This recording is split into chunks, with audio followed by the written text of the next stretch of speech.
Halo, shalom, saya Widya. Di sini saya mau kesaksian tentang penyakit saya. Kebetulan saya tuh penderita asam lambung yang udah kronis sih, lumayan kronis, sampai berpengaruh sama denyut nadi yang tinggi, nggak normal jantungnya.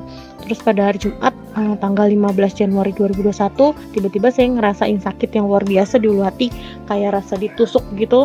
Sampai saya tuh nggak bisa berdiri, nafas pun susah, jadi harus saya membungkuk dan atur nafas. Dan dalam kondisi yang panik dan ketakutan, saya segera hubungi suami saya sama CG leader saya, Kak Maria, melalui pesan singkat.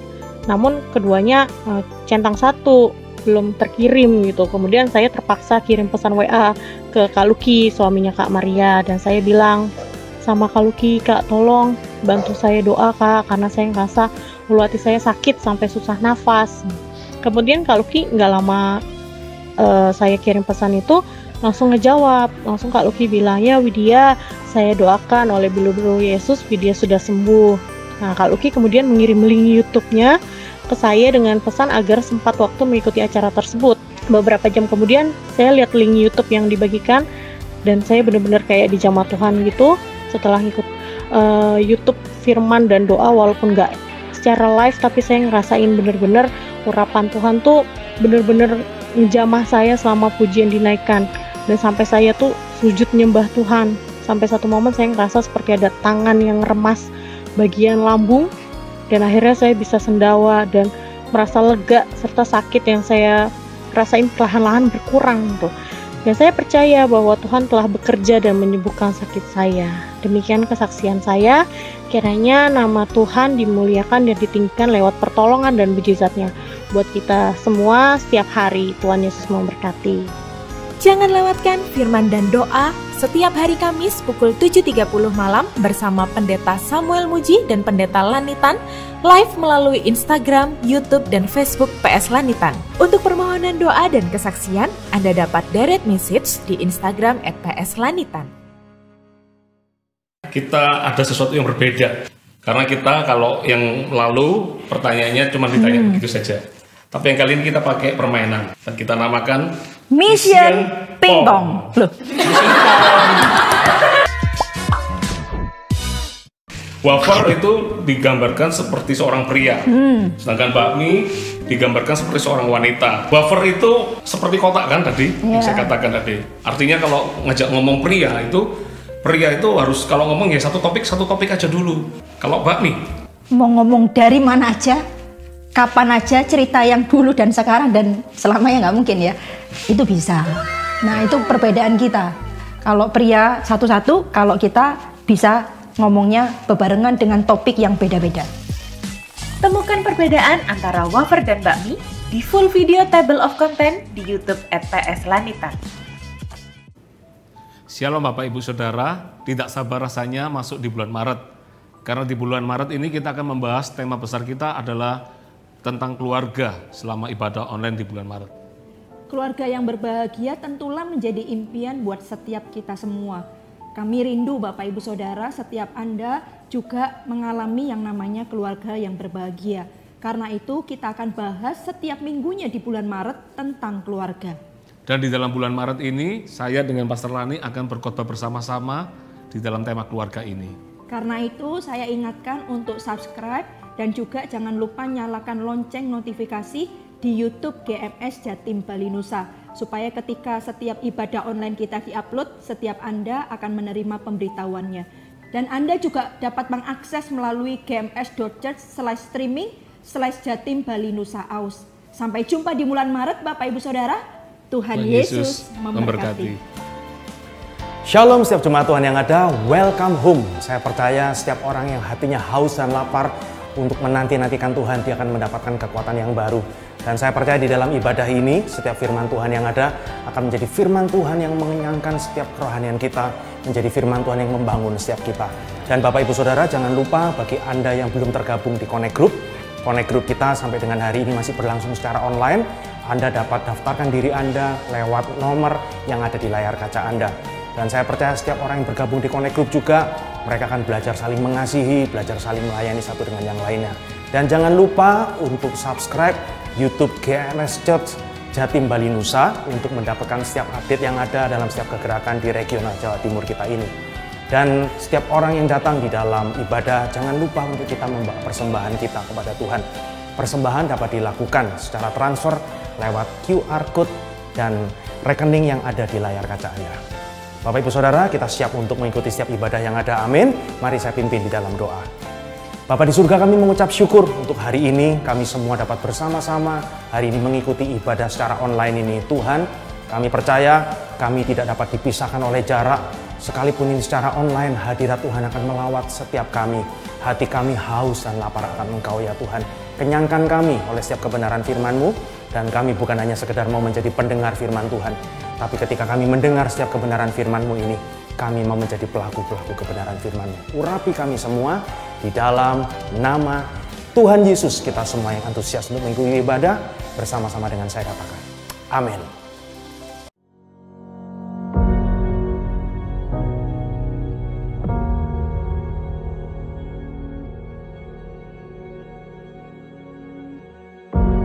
Orang yang suka memuji akan kuat roh doanya. Orang yang berdoa pasti berakhir memuji.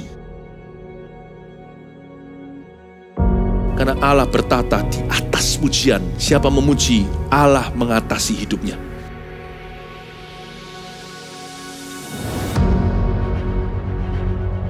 The Year of Praise, tahun pujian menjadi sebuah petualangan yang tiada dua. Menjadi sebuah pelajaran hidup yang langsung dari Kristus. Menjadi sebuah pengalaman yang indah. Waktu kita memuji Tuhan, seluruh kerajaan itu berdiri di sampingmu. Waktu kita memuji, seluruh kerajaan Allah dan kereta-keretanya yang tidak kelihatan berkuda dan berapi-api itu berada di kanan kiri. Semakin fisik kita lemah, roh kita semakin memuji Tuhan. Semakin jasmani kita terbatas, semakin rohani kita tidak boleh dibatasi.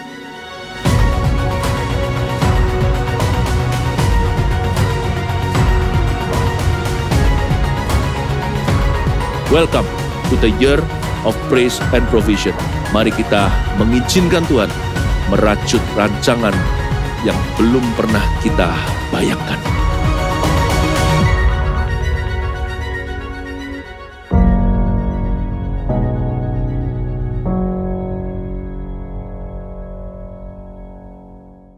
Shalom jemaat Tuhan, mari bersama-sama kita puji nama Tuhan. Haleluya.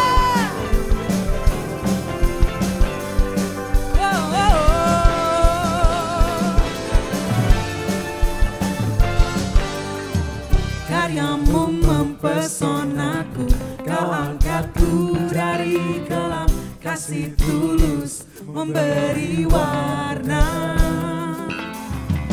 Kau buang semua gelisah, kau beriku sukacita, kau buatku selalu tertawa.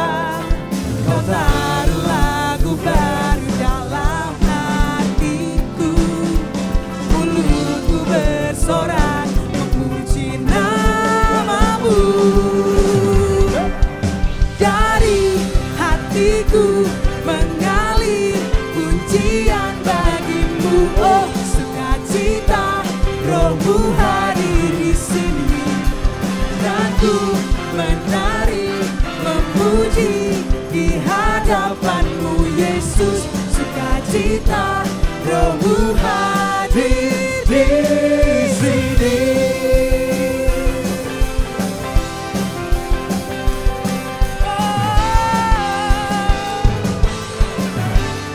Sama-sama katakan, karyamu mempesonaku, kau angkatku dari kelam, kasih tulus memberi warna.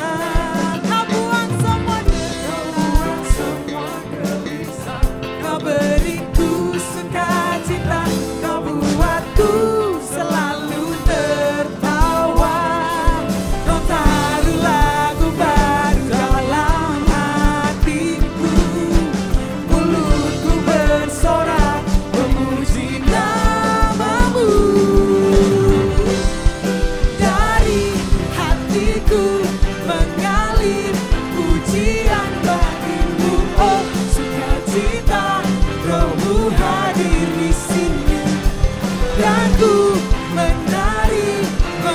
memuji di hadapan-Mu Yesus.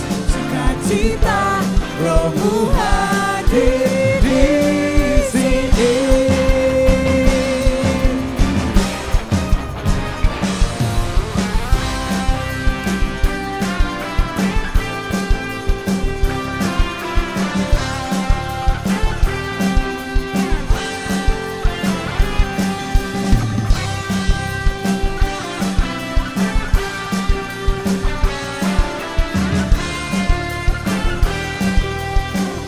Mari sama-sama nyanyikan.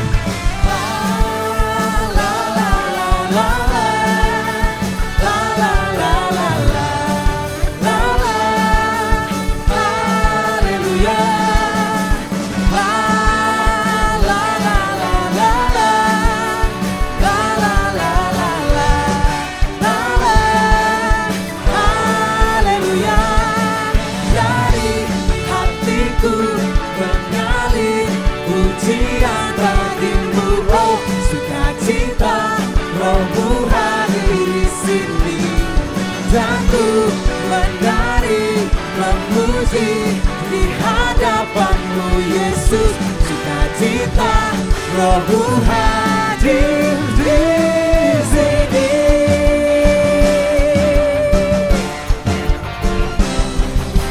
La la la la la la la la la la la la la.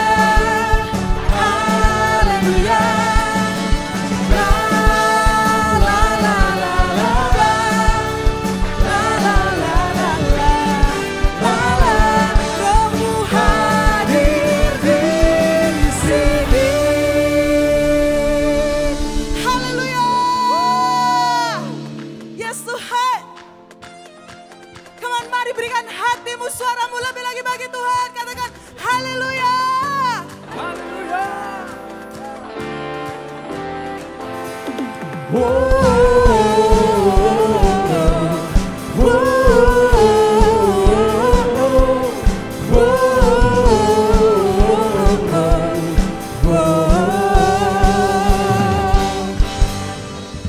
Ku kagum seribu rasa hadirat-Mu, mewarnai relung hatiku dengan pelangi janji-Mu. Yes Tuhan.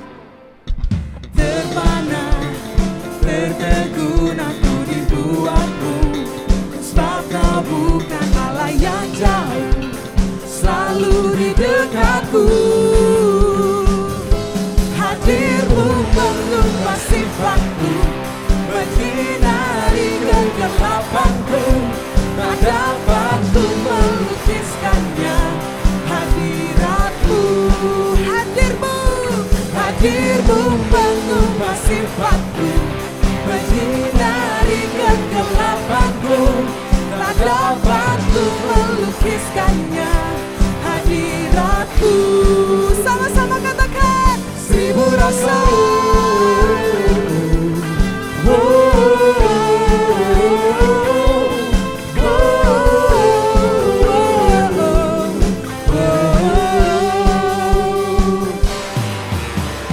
Ku kagum seribu rasa hadirat-Mu, mewarnai relung hatiku dengan pelangi janji-Mu. Terpana, tertegun aku dibuat-Mu, sebab Kau bukan Allah yang jauh, selalu di dekatku. Hadir-Mu mengubah sifatku, menyinari kegelapanku, tak dapat ku melukiskannya. Hadirat-Mu, Hadir-Mu. hadir-Mu mengubah sifatku, menyinari kegelapanku, tak dapat ku melukiskannya. Hadirat-Mu, seribu rasa.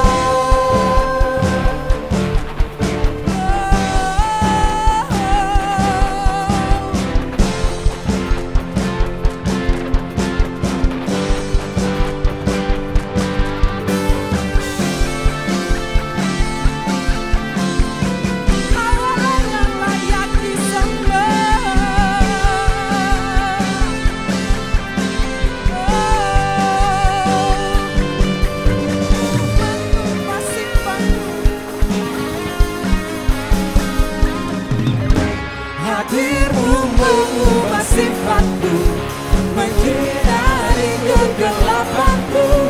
Tak dapat ku melukiskannya hadiratmu. Hadiratmu mengubah sifatku, menyinari kegelapanku. Tak dapat ku melukiskannya hadiratmu. Sama-sama katakan, 1000 rasa.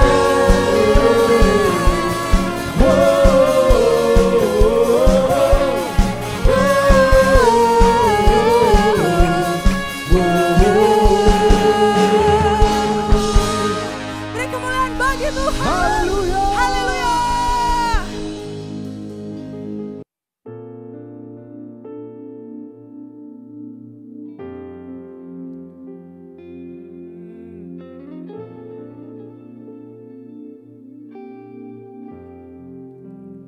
Hanya dekat kasih-Mu Bapa,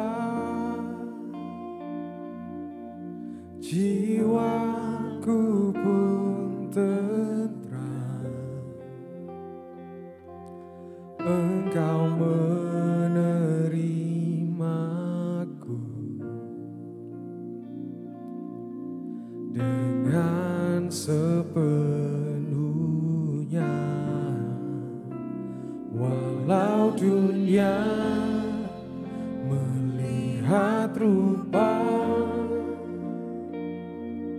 namun Kau memandangku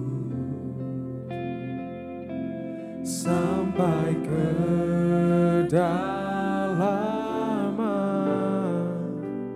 hatiku. Mari angkat suara kita katakan, Tuhan inilah yang ku tahu, Kau mengenal hatiku jauh melebihi semua yang terdekat sekalipun. Tuhan inilah yang ku mau, Kau menjaga hatiku supaya kehidupan terpancar senantiasa.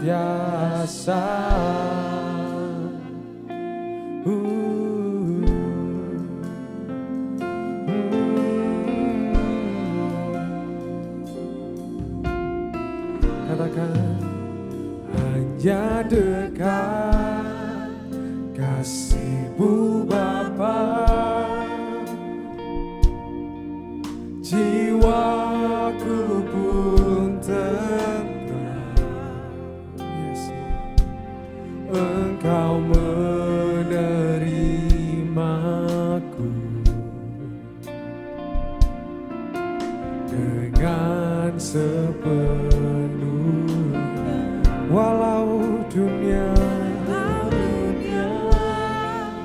melihat rupa, namun Kau memandangku sampai ke kedalaman hatiku.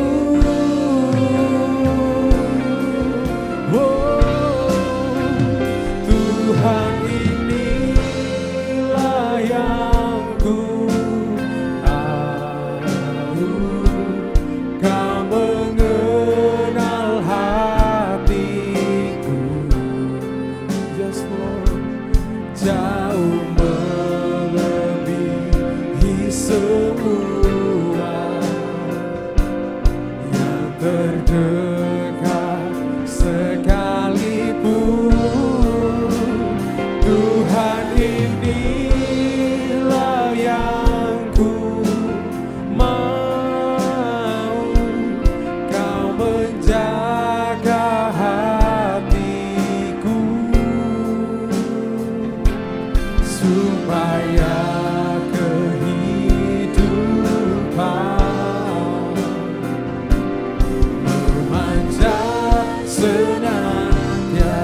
Katakan Tuhan, Tuhan inilah yang ku tahu. Kau mengenal hatiku, jauh melebihi semua yang terdekat sekalipun. Tuhan inilah yang ku mau. Kau menjaga hatiku, supaya kehidupan memancar senantiasa.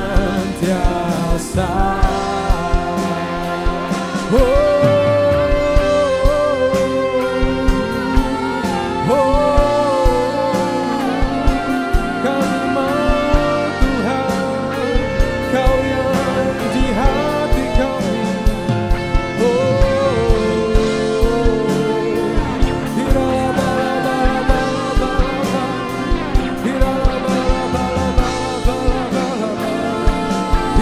Mari angkat penyembahanmu, mari angkat penyembahanmu.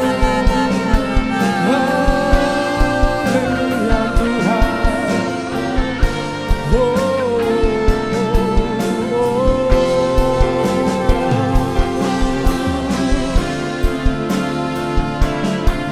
Kami mau Kau Tuhan.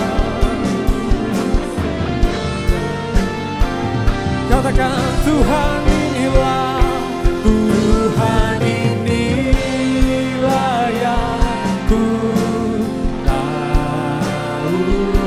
Kau mengenal hatiku, jauh melebihi semua yang terdekat sekalipun. Tuhan inilah yang ku mau. Kau menjaga hatiku, supaya kehidupan memancar senang. Sekali lagi katakan Tuhan, Tuhan inilah yang ku tahu. Kau mengenal hatiku, jauh melebihi semua yang terdekat sekalipun. Tuhan inilah yang ku mau. Kau menjaga hatiku, supaya kehidupan terpancar senantiasa, supaya kehidupan terpancar senantiasa, supaya kehidupan terpancar senantiasa.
hidupku, pengorbananmu yang selamatkanku.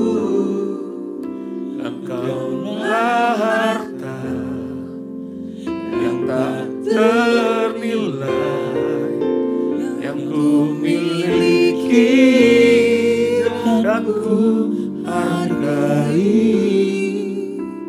Yesus, Engkau ku kagumi.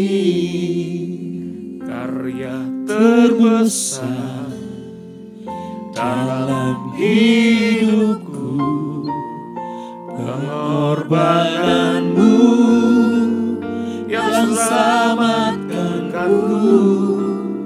Engkaulah harta yang tak ternilai yang ku miliki dan ku hargai. Yesus, Engkau ku kagumi. Hati kami terbuka untuk Roh Kudus berbicara atas kami. Kiranya firman-Mu boleh memerdekakan setiap kami, Tuhan. Hamba-Mu berdoa biar Roh Kudus yang menerangi hati kami, sehingga kami bisa melihat apa yang Engkau mau bangun atas hidup kami. Kami perlu Engkau, kami perlu Roh Kudus yang hadir untuk menjamah setiap kami, supaya apa yang kami pelajari pada hari ini juga, maka pelajaran itu juga boleh mengubahkan hidup kami. Terima kasih Bapa, sungguh Engkau baik, kasih setiamu ada atas setiap kami semua di tempat ini. Terpujilah nama-Mu, dalam nama Yesus berdoa. Amin. Shalom Bapak Ibu Saudara, silakan duduk. Kita akan belajar satu pelajaran kehidupan yang luar biasa dari Tuhan Yesus yang ajarkan buat kita semua. Kita akan lihat dari kitab Lukas pasal 6 ayat ke-37. Lukas pasal 6 ayat yang ke-37. Kalau saya boleh kasih judul khotbah saya adalah sebelum menghakimi, ya. Kalau lihat perikopnya dikatakan hal menghakimi. Ini adalah pelajaran kehidupan bagi kita semua, orang-orang percaya. Ya, kita kadang-kadang kita juga nggak luput untuk bisa menilai orang lain. Ya, kita menghakimi orang lain mungkin lebih mudah menghakimi orang lain daripada untuk mengkoreksi diri sendiri. Ya, dan ini pelajaran yang menarik sekali. Kita lihat di dalam Lukas pasal 6 ayat ke-37. Saya bacakan buat Anda, dikatakan, janganlah kamu menghakimi, maka kamu pun tidak akan dihakimi. Dan janganlah kamu menghukum, maka kamu pun tidak akan dihukum. Ampunilah dan kamu akan diampuni. Ayat 38 dikatakan, berilah dan kamu akan diberi. Suatu takaran yang baik, yang dipadatkan, yang digoncang, dan yang tumpah keluar, akan dicurahkan ke dalam ribaanmu. Sebab ukuran yang kamu pakai untuk mengukur akan diukurkan kepadamu. Ayat 39 dikatakan, Yesus mengatakan pula suatu perumpamaan kepada mereka. Dapatkah orang buta menuntun orang buta? Bukankah keduanya akan jatuh ke dalam lubang? Seorang murid tidak lebih daripada gurunya. Tetapi barang siapa yang telah tamat pelajarannya akan sama dengan gurunya. Mengapakah engkau melihat selumbar di dalam mata saudaramu, sedangkan balok di dalam matamu sendiri tidak engkau ketahui? Bagaimanakah engkau dapat berkata kepada saudaramu, saudara, biarlah aku mengeluarkan selumbar yang ada di dalam matamu, padahal balok yang di dalam matamu tidak engkau lihat.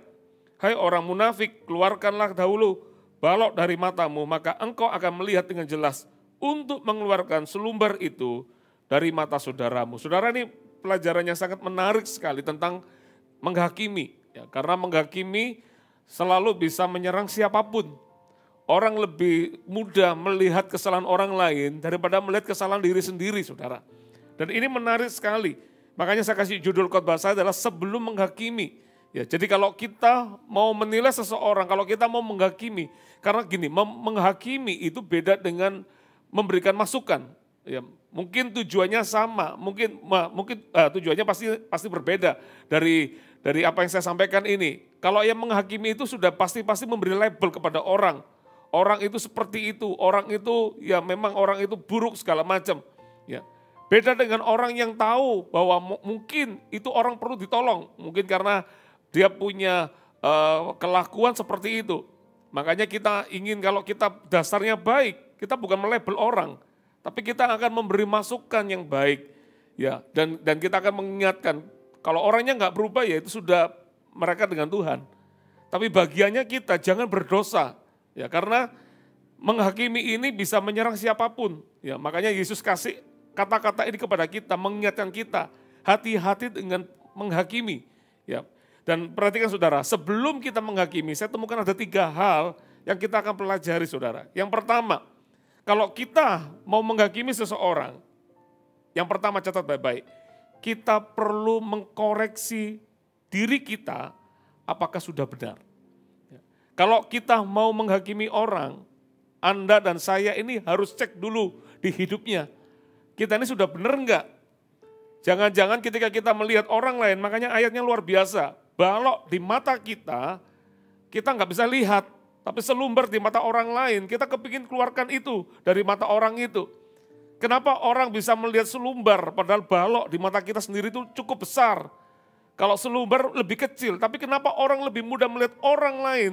Karena inilah yang saya katakan, orang lupa bahwa kita cenderung melihat orang lain itu lebih buruk karena kita merasa diri kita sudah paling benar. Ya, makanya Yesus kasih ayat ini luar biasa. Enggak mungkin orang buta itu bisa menuntun orang buta. Murid itu enggak akan melebihi guru. Ya kan? Kalau guru sudah sempurna, guru sudah tamat pelajaran, dia enggak perlu belajar lebih lagi mungkin, seolah-olah kayak begitu. Tapi murid, dan kita ini adalah murid, dan sampai selama-lamanya kita adalah murid. Artinya kita tidak akan pernah berhenti untuk dengan satu kata namanya belajar. Kita tidak akan pernah berhenti untuk itu. Karena kita ini nggak sempurna. Dan kita masih terus akan disempurnakan. Sekalipun saya percaya at the end, kita tidak akan pernah sempurna. Tapi selama kita terus punya hati yang terus mau belajar dan diajar, maka saya percaya sekalipun kita nggak sempurna, paling tidak hidup kita menjadi lebih baik, saudara. Katakan amin. Dan coba dicek dulu. Sebelum kita menghakimin orang, yang dicek yang pertama-tama adalah apakah kita ini sudah benar. Jangan-jangan kita melabel orang seperti itu, kita sendiri bahkan lebih buruk daripada orang itu. Ya. Kita seringkali lebih mudah untuk minta tolong orang lain berubah dibanding kita sendiri yang mau berubah, saudara.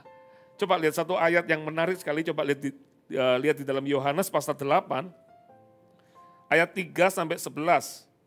Yohanes pasal 8 ayat 3 sampai 11. Ya.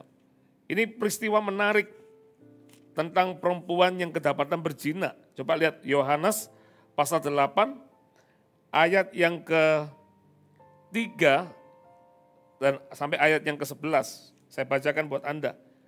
Dikatakan begini, maka ahli-ahli Taurat dan orang-orang Farisi membawa kepadanya seorang perempuan yang kedapatan berbuat zina.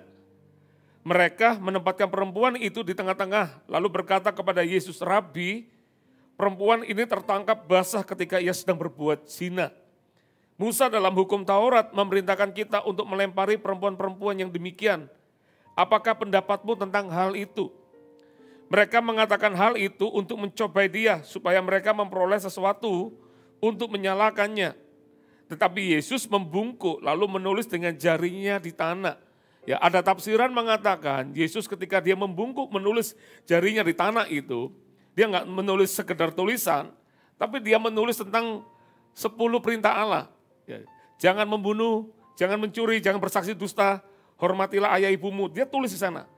Ya, tafsirannya mengatakan seperti itu. Dan ayat 7 dikatakan, dan ketika mereka terus-menerus bertanya kepadanya, ia pun bangkit berdiri lalu berkata kepada mereka, barang siapa, perhatikan kata-kata ini, barang siapa di antara kamu tidak berdosa, hendaklah ia yang pertama melemparkan batu kepada perempuan itu.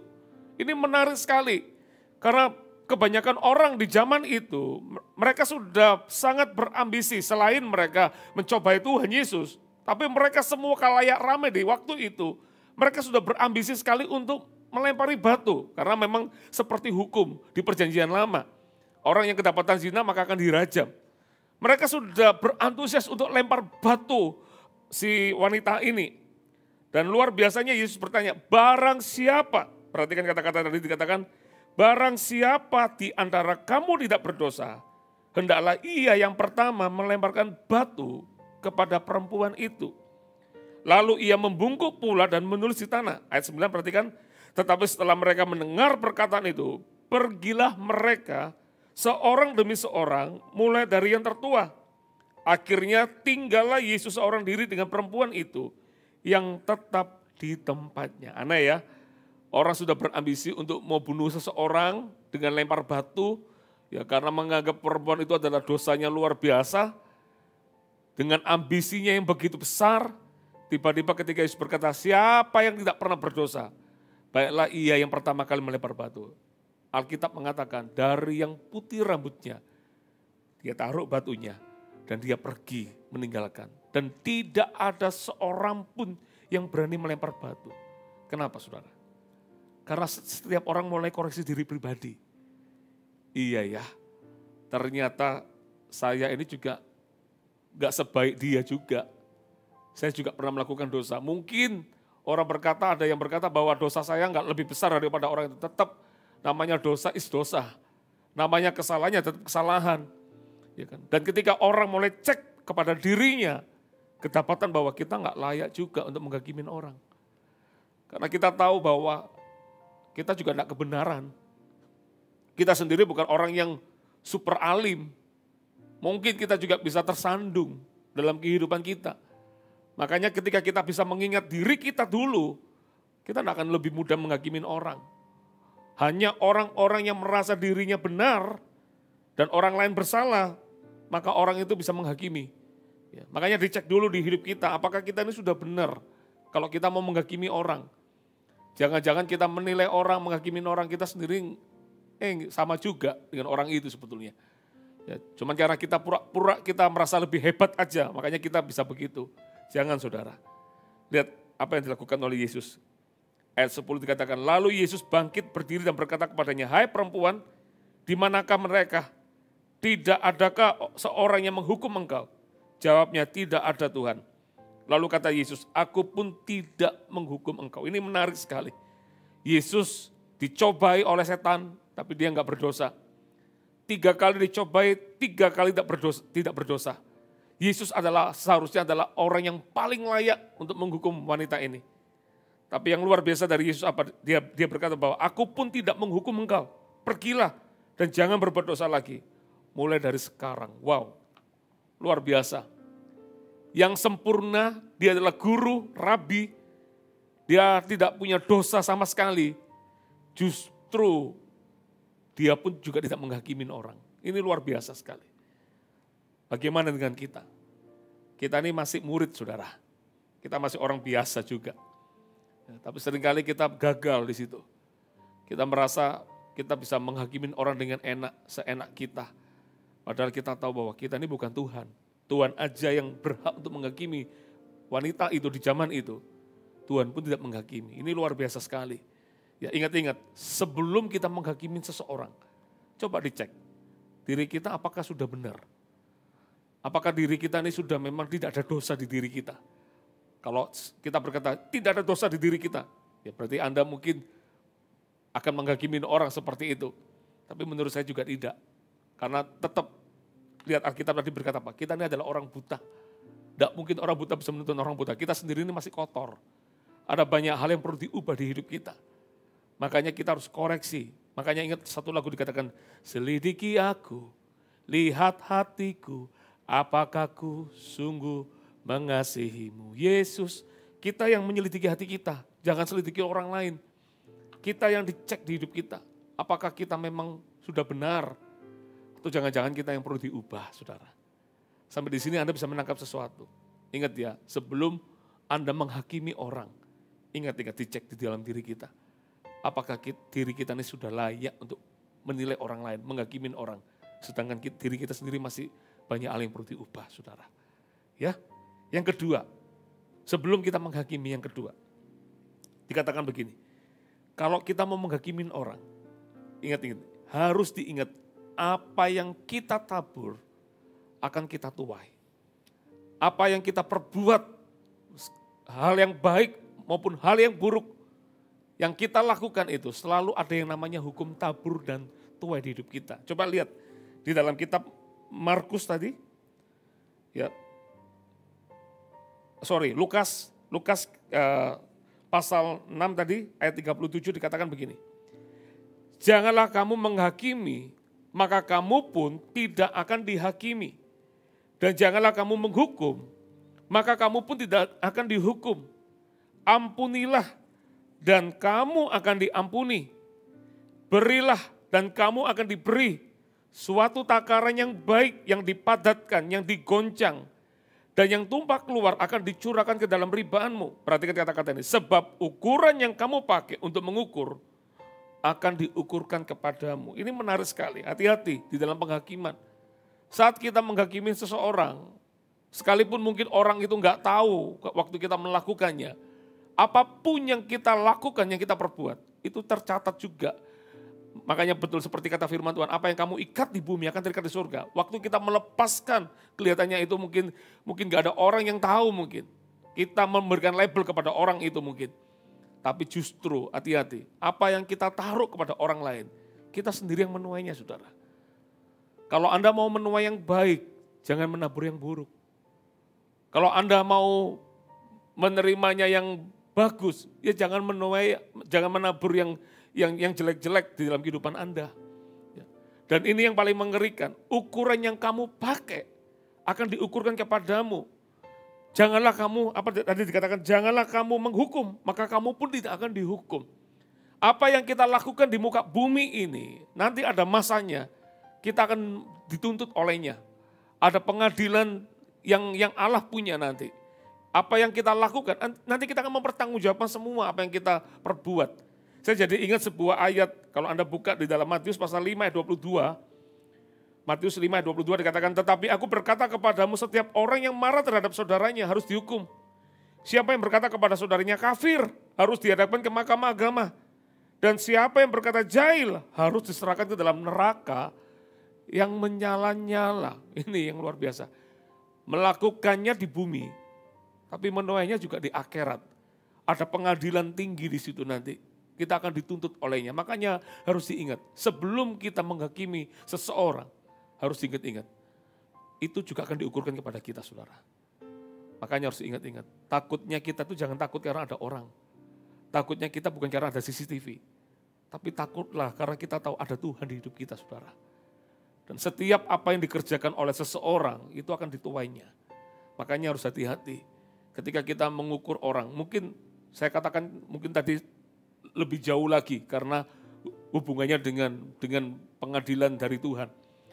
Tapi berapa banyak orang yang ketika dia menabur yang buruk kepada orang lain, dia sendiri menuainya. Ada orang yang mungkin dia merasa bahwa dirinya sudah benar, terus dia menghakimin orang.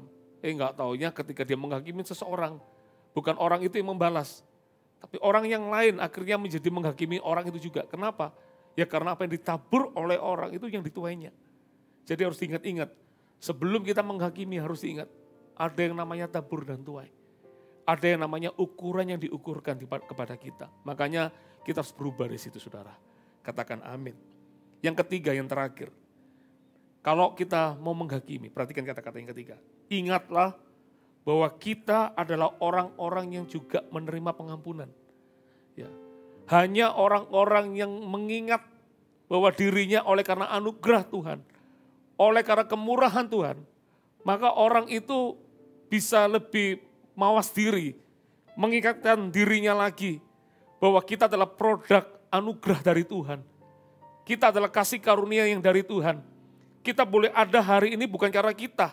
Kita ada hari ini oleh karena anugerah Tuhan saja. Kalau kita boleh dijamah Tuhan, mengalami hadirat Tuhan, itu bukan karena kita salah, bukan karena kita layak. Bahkan ada orang yang mungkin habis jatuh dalam dosa, terus dia seolah-olah dapat teguran dengan kasih seperti itu. Dan dia berubah, dia minta ampun di hadapan Tuhan. Dan ketika dia menaikkan pujian kepada Tuhan, tiba-tiba dia mengalami hadirat Tuhan di dalam hidupnya. Dan saya percaya itu bukan karena dia salah, bukan. Tapi karena begitu besar kasih Tuhan, sehingga Tuhan yang hadir melawat untuk memulihkan orang itu saudara. Bukan karena orangnya, tapi karena Allah yang baik. Lah seringkali orang menghakimi seseorang karena dia lupa bahwa dia adalah orang-orang yang diampuni. Coba lihat satu ayat, Matius pasal 18, kita buka Matius pasal 18 ayat yang ke-23. Matius 18 ayat 23, perhatikan perumpamaan tentang pengampunan. Ayat 23, sebab hal kerajaan surga seumpama seorang raja yang hendak mengadakan perhitungan dengan hamba-hambanya. Setelah ia mulai mengadakan perhitungan itu, dihadapkanlah kepadanya seorang yang berutang 10.000 talenta. Tetapi karena orang itu tidak mampu melunaskan hutangnya, raja itu memerintahkan supaya ia dijual beserta anak istrinya dan segala miliknya untuk membayar hutangnya. Maka sujudlah hamba itu menyembah dia, katanya, sabarlah dahulu, segala hutangku akan kulunaskan. Ingat ya, utangnya adalah 10.000 talenta. Lalu tergeraklah hati raja itu oleh belas kasihan akan hamba itu, sehingga ia membebaskannya dan menghapuskan hutangnya. Tetapi ketika hamba itu keluar, ia bertemu dengan seorang hamba lain yang berhutang 100 dinar kepadanya. Ia menangkap dan mencekik kawannya itu, katanya, bayar hutangmu. Maka sujudlah kawannya itu dan memohon kepadanya, sabarlah dahulu, hutangku itu akan kulunaskan. Tetapi ia menolak dan menyerahkan kawannya itu ke dalam penjara sampai dilunaskannya hutangnya. Berhenti di sana, saudara. Ini menarik sekali kisahnya. Ada seorang yang baru saja dibebaskan hutangnya 10.000 talenta. Dia sudah siap untuk dipenjara sebetulnya, tapi dia minta sama raja di waktu itu, ampuni kami. Jangan bawa saya ke penjara, mungkin seolah-olah kayak gitu mungkin permintaannya. Dan raja itu tergerak belas kasihan, diampuni itu orang yang seharusnya dia punya hutang 10.000 talenta. Tapi yang ironisnya adalah ketika dia ketemu dengan hamba yang punya hutang sama dia, hutangnya bahkan lebih sedikit, dikatakan 100 dinar, yang satunya 10.000 talenta. Yang ini 100 dinar, ini jauh bumi dan langit hutangnya. Tapi ketika dia melihat orang yang dia pernah hutangi, gak bisa bayar, dan orang itu sama juga minta belas kasih dari orang ini yang baru mendapat kebebasan hutang. Tapi ini orang justru mencekik orang itu dan tetap dimasukkan di penjara. Tahu enggak ini gambaran apa? Sama dengan penghakiman. Kadang kita lebih suka menghakimin orang dengan sangat mudah. Kita ngomong tentang orang lain, kejelekan orang lain, keburukan orang lain, kita lebih gampang ngomongnya. Seolah-olah bahwa kita ini adalah orang yang, tadi yang saya katakan, kita ini seolah-olah adalah orang yang tidak pernah berbuat dosa. Coba diingatkan di dalam hati kita. Seandainya kalau kita punya pemikiran yang sama, kita ini adalah orang-orang yang mendapat kasih karunia yang dari Tuhan. Kita ini kalau kita boleh mengenal Tuhan itu bukan karena kita hebat, tapi karena Tuhan yang baik. Dan kalau karena Tuhan yang baik itu yang telah mati bagi diri kita, dan kita tahu bahwa kita adalah orang-orang yang berdosa, kita ini beroleh kasih karunia, dapat pengampunan. Dan kalau kita bisa melihat pengampunan yang dari Allah kepada kita, maka saya percaya ketika kita mau mengatakan yang buruk kepada orang lain, kita akan berpikir ulang, jangan. Toh saya juga adalah orang yang mendapat belas kasihan. Saya seringkali banyak jumpai orang-orang yang dia pahit sama orang, dia ngomongin orang tentang yang jelek. Seolah-olah bahwa orang itu yang jelek, tapi dianya enggak. Saya bilang, jangan. Kenapa? Waktu kita ngomong itu kepada orang lain, ingat, kita sendiri adalah orang-orang yang juga berdosa sebetulnya.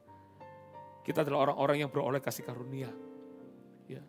Kalau orang bisa melihat kasih karunia yang dari Allah ini diberikan kepada kita, maka saya percaya, waktu kita mau ngomongin orang namanya orang hidup, pasti mungkin kita bisa disakitin orang, mungkin kita bisa nggak cocok sama orang. Tapi waktu kita mau menghakimin orang, kita mikir dulu, iya ya, jangan. Saya juga adalah orang yang berdosa. Saya ini beroleh kasih karunia. Saya mendapat pengampunan dari Tuhan. Kalau Tuhan sudah mengampuni saya, masa saya juga harus masih ingat-ingat kesalahan orang lain juga. Maka kalau kita bisa mengingat itu, kita tidak akan menghakimin orang, saudara. Sampai di sini bisa nangkap sesuatu enggak, saudara? Dan ayat yang terakhir, saudara, ini yang menarik. Terus apa yang kita perbuat? Simple. Coba kita lihat di dalam kitab Roma pasal 14 ayat 13. Roma pasal 14 ayat 13. Perhatikan, dikatakan begini, karena itu janganlah kita saling menghakimi lagi, tetapi lebih baik kamu menganut pandangan ini. Jangan kita membuat saudara kita jatuh atau tersandung. Ya, ingat panggilan kita bukanlah untuk menghakimi, tetapi bagaimana kita bisa menjadi teladan yang baik. Orang kalau selalu lihat kehidupan orang lain terus, dia lupa untuk pertumbuhan dirinya. Orang kalau hanya fokus pada orang lain, dia sendiri sebetulnya perlu dibangun. Ya, makanya kebanyakan orang yang suka menghakimi itu, dia nggak pernah maju hidupnya. Kenapa?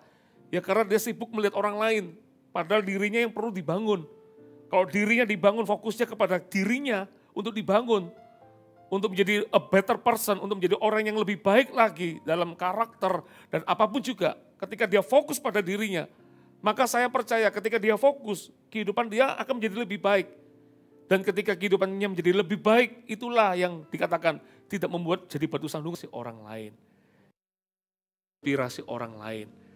Ingat ya, panggilan kita bukanlah untuk menghakimin orang. Tapi panggilan kita adalah bagaimana kita bisa menginspirasi orang lain melalui apa yang bisa kita kerjakan. Katakan amin. Katakan amin. Mari kita akan menutup Alkitab kita dan kita akan memuji Tuhan. Thank you Jesus. Thank you Lord. Sambil kita persiapkan roti dan perjamuan yang kita sudah siapkan di rumah. Mungkin kalau Anda tidak punya hosti atau anggur, Anda bisa pakai roti atau mungkin dengan air teh. Yang terpenting bukanlah roti dan anggurnya. Tapi yang terpenting adalah ketika hati kita bisa melihat kepada Tuhan. Betapa besar kasih yang Tuhan berikan kepada kita, saudara. Thank you Jesus. Thank you Lord Jesus. Kiparara basyakarala bayarala bayar. Kuripikanarala bayarala bayarala basyakarala bayar. Kuripikanarala bayarala bayarala bayar. Ubah hatiku seperti hatimu, kudus berkenan bagimu. Yes, Jesus. Bagaikan emas yang murni, bentuk hatiku selalu, biar ku menjadi ciptaan baru. Yes, Jesus, thank you Lord. Bebas dari hal yang jahat, serupa dengan gambarmu, sucikanku,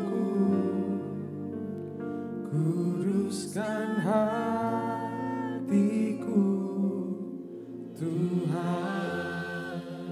Saudara ingat, sebelum kita menghakimi, ingat yang pertama, kita perlu koreksi dulu. Apakah diri kita sudah benar? Ya, kalau Anda mau menyebut orang sesuatu yang jelek kepada orang itu, ingat, pertanyaannya adalah tanyakan dalam diri kita, apakah diri kita sudah benar? Bukankah kita dibenarkan?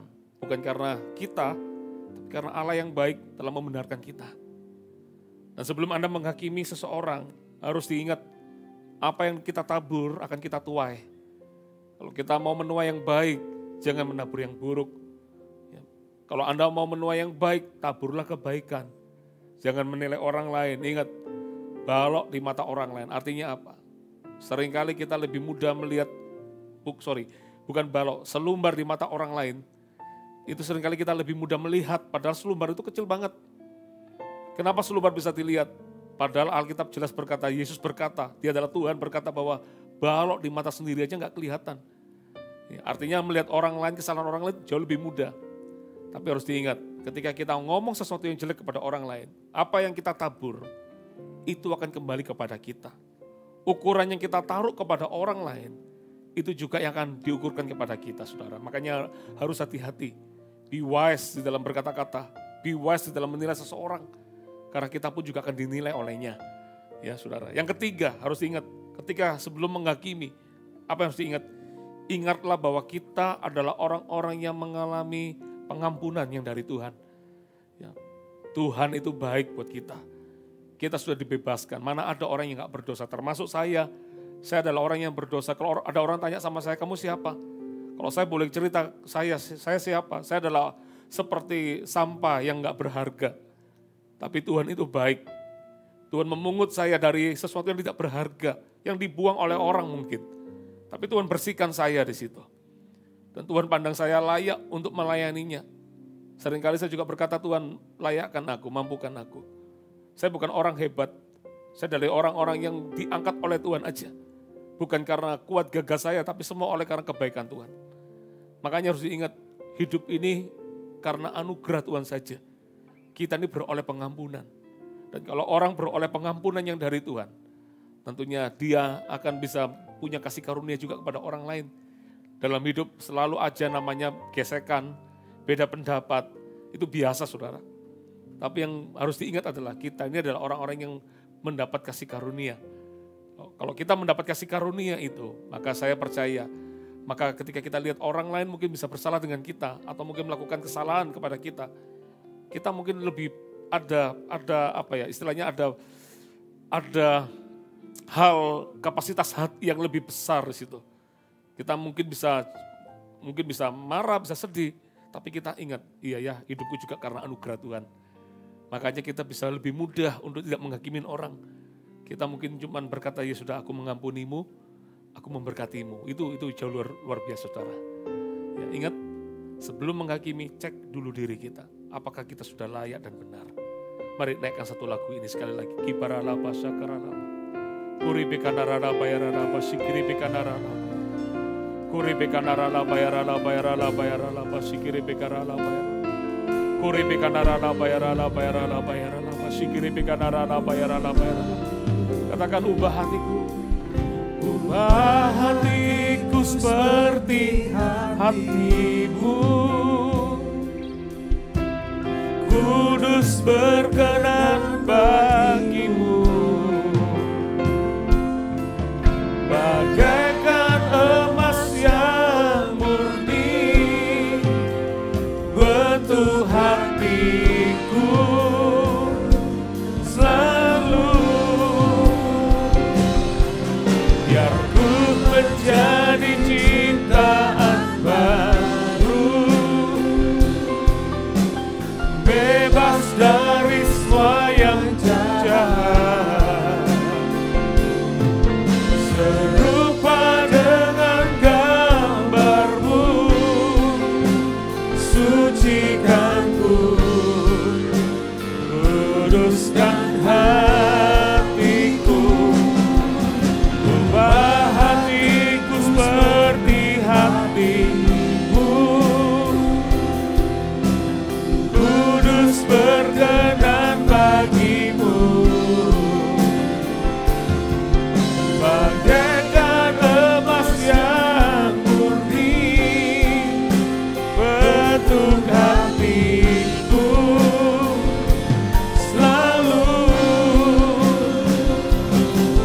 Biar ku menjadi cintaan baru, bebas dari semua yang jahat, serupa dengan gambarmu, sucikan ku, kuduskan hatiku, Tuhan. Ora basyakarala bayarala basikri bekarala. Kuribekanarara bayarala bayarala basyakarala bayarala. Sikiribekanarara bayarala masikiribekanarala bayarala. Kuribekanarara. Setiap orang fokus kepada Tuhan. Setiap orang cek hatinya masing-masing. Apakah kita ini sudah benar di hadapan Tuhan? Apakah kita ini adalah orang-orang yang tidak luput dari dosa? Setiap orang koreksi diri kepada Tuhan. Dan saat kami melihat diri kami Tuhan, kami sadar bahwa hidup ini semua oleh karena anugerah-Mu saja. bukan karena kuat gagah kami juga tidak merasa kami lebih layak, kami tidak merasa kami lebih benar. Kalau kami boleh ada hari ini, itu semua karena Engkau yang membenarkan kami Tuhan, orang-orang yang berdosa ini. Dan hari ini kami telah belajar sesuatu, supaya kami tidak mudah menghakimi orang. Ampuni kami Tuhan, kalau mungkin ada pikiran dan hati, bahkan dari kata-kata kami yang salah di hadapan Engkau. Mungkin kami luput, kami mungkin bercerita tentang sesuatu yang buruk, mungkin ceritanya bisa jadi benar. Tapi karena mungkin kami lupa akan diri kami, sehingga kata-kata itu kami justru gampang sekali keluar dari kata-kata kami. Seolah-olah orang itu memang lebih buruk daripada kami, sehingga kami ngomongin orang itu. Ampuni kami Tuhan. Kami tidak mau ukuran itu diukurkan kepada kami. Ampuni kami. Kami juga ingat, semakin melihat kesalahan orang lain, kami ingat bahwa kami juga orang-orang yang diampuni oleh Tuhan. Ampuni kami Tuhan. Hari ini biar melalui firman yang sederhana ini, sungguh-sungguh boleh mengubahkan setiap kami Tuhan. Firman-Mu bukan cuma sekedar pengetahuan dalam diri kami, tapi firman-Mu menjadi kehidupan kami, mengingatkan kami bahwa hidup ini harus benar, bukan menurut pandangan kami, tapi hidup ini benar menurut pandangan Tuhan. Biar setiap kami berpadanan dengan Injil yang kami baca, yang kami renungkan, yang kami beritakan, supaya hidup kami berpadanan dengan Injil itu Tuhan.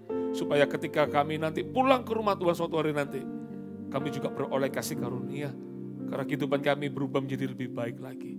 Terima kasih Bapa. Mari sidang jemaat terkasih, angkat roti di tangan kanan-Mu. Terima kasih Tuhan Yesus. Roti yang kami angkat adalah roti biasa. Tapi kami tahu setiap kali mengangkat roti ini, kami ingat bahwa hidup kami telah ditebus oleh Tuhan. Kami adalah orang yang terhilang, kami diselamatkan. Kami adalah orang-orang yang seharusnya kami tidak punya masa depan. Allah menemukan kami, sehingga kami beroleh masa depan. Terima kasih Tuhan. Sungguh kami bersyukur punya Engkau, mengenal Engkau sebagai Tuhan. Bukan Tuhan yang jauh, tapi Tuhan yang dekat. Bukan Tuhan yang sekedar memerintah, tapi Tuhan yang memberikan teladan. Bahkan Engkau telah mati bagi diri kami untuk menebus kami, sehingga kami layak hari ini.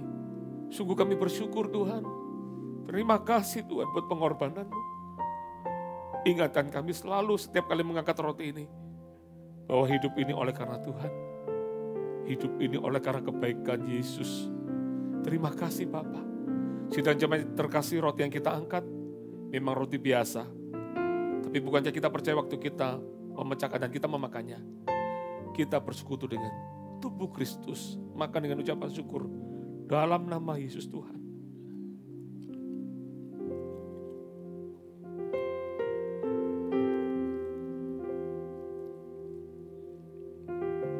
Thank you Jesus, thank you Lord.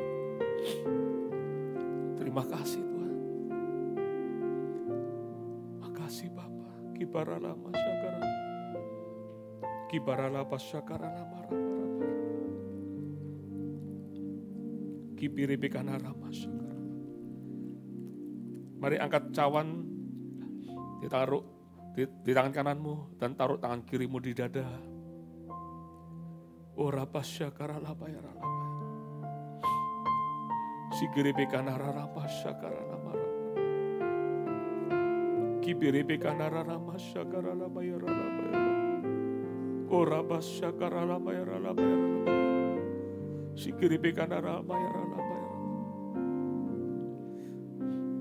Demikian juga cawan yang kami angkat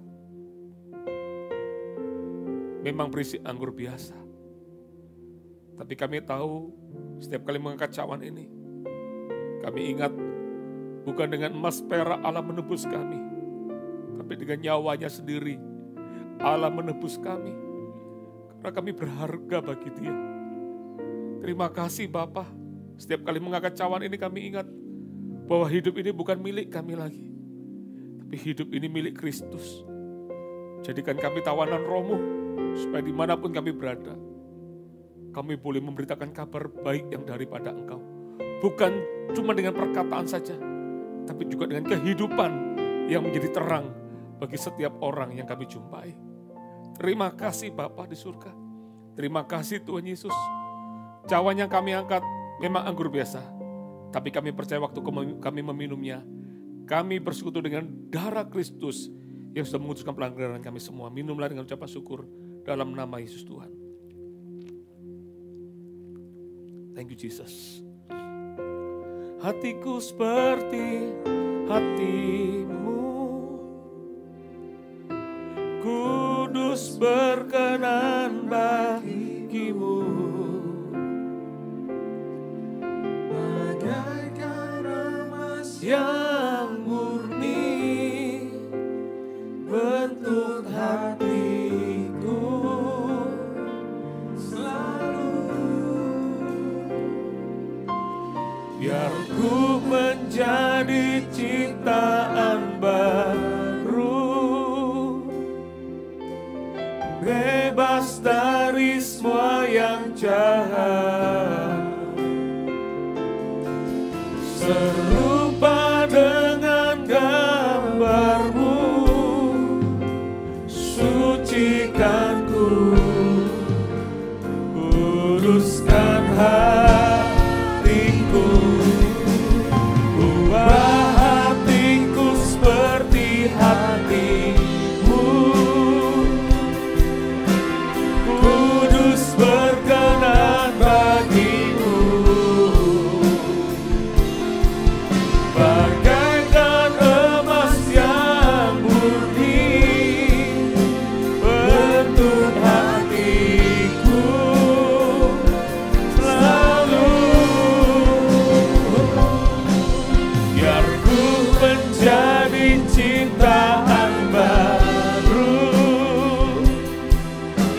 bebas dari semua yang jahat, serupa dengan gambarmu, sucikanku, kuduskan hatiku, Tuhan. Katakan sucikanku Tuhan, sucikanku, kuduskan hatiku, Tuhan. Sucikanku, kuduskan hatiku, Tuhan. Haleluya, haleluya, haleluya. Mari angkat kedua tanganmu. Terimalah berkat kasih yang dari Allah Bapa, anugerah kesetiaan dari Yesus Kristus namanya, dan pertolongan dari Allah Roh Kudus yang akan terus menolong, memimpin kita hidup dalam kebenarannya. Takutlah akan Tuhan, hidup seperti yang diberitakannya. Apapun yang kita pegang, dibuatnya berhasil. Diberkatilah orang-orang yang takut akan Tuhan. Terima berkat ini dalam nama Yesus Tuhan. Haleluya. Amin.